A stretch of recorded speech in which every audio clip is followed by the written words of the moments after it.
So again, a pretty extraordinary match, a pretty extraordinary way to win a match.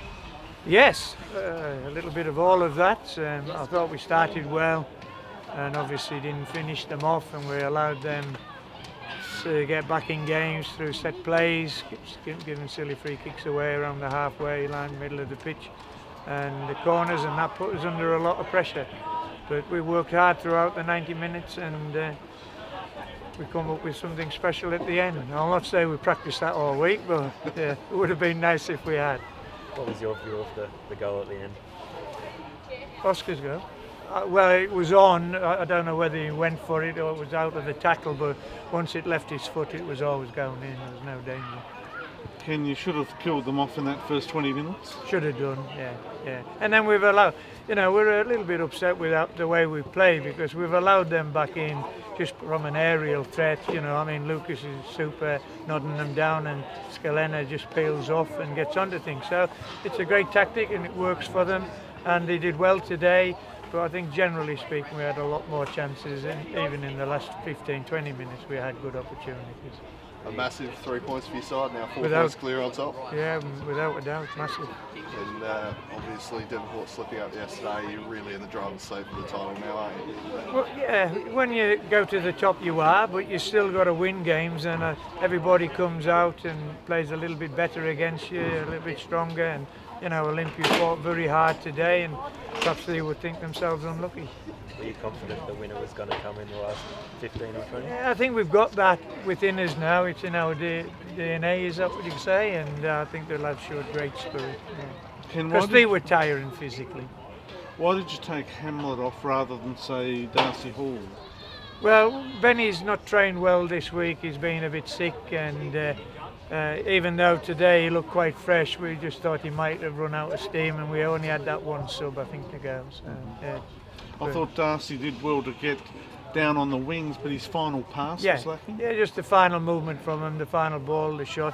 Like that last one, if he just pulled that back an inch or two, Albie was there. So, I thought Benny did very well, because he's had a rough week, and he showed great spirit today. What did you think of the incident that led to your goalkeeper being taken off?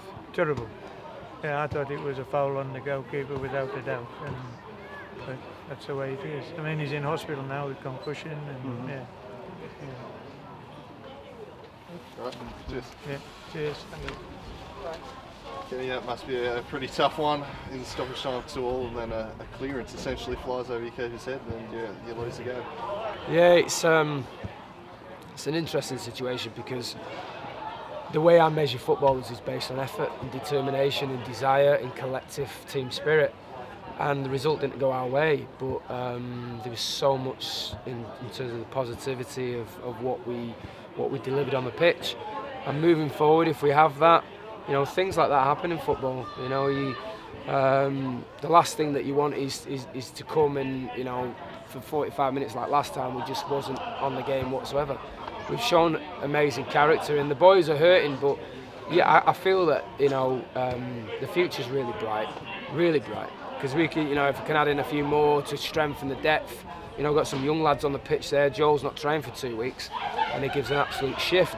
Mark Yorkman, these boys are just going to get stronger and stronger. So, the result didn't go for us. We had a foothold in the game at 2-1, and you just hoped that would be able to stand strong and see the game out, but it just didn't happen. I mean, they created chances. So. Disappointed that you, I suppose, relinquished the league so soon after fighting back to take it in the first place? Yeah. I mean, concentration after scoring a goal is crucial.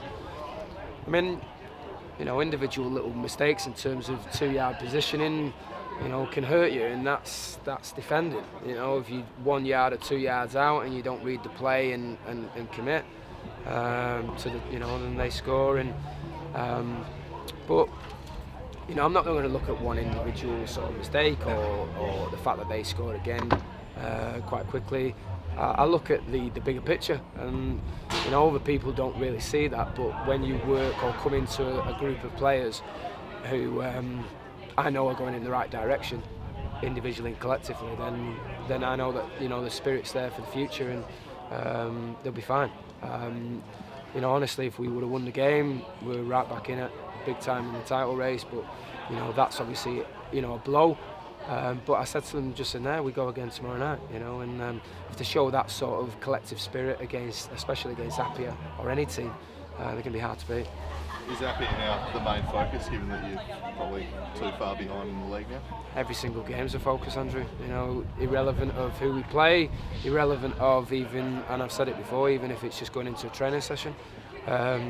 All the little detail, the work, in the end, you know, it will then deliver consistency.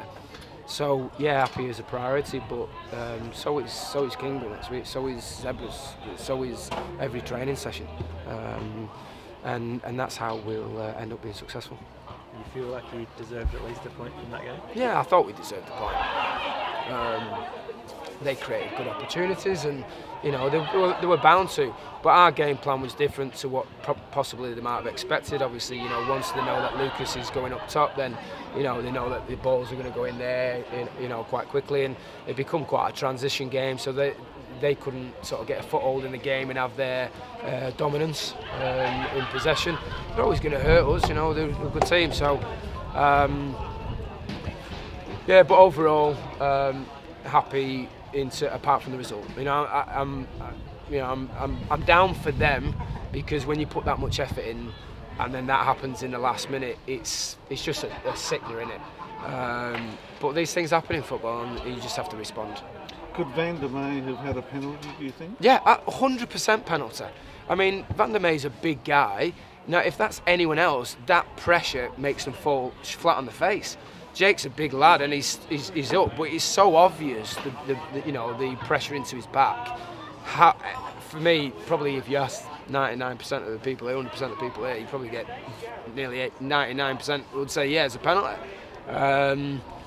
But it wasn't given, so you just have to deal with it and just move on. That third goal, is that the price you pay for having a keeper who plays more like a sweeper than actually keeping? Because normally, I mean, back in my day, I would have been on my line.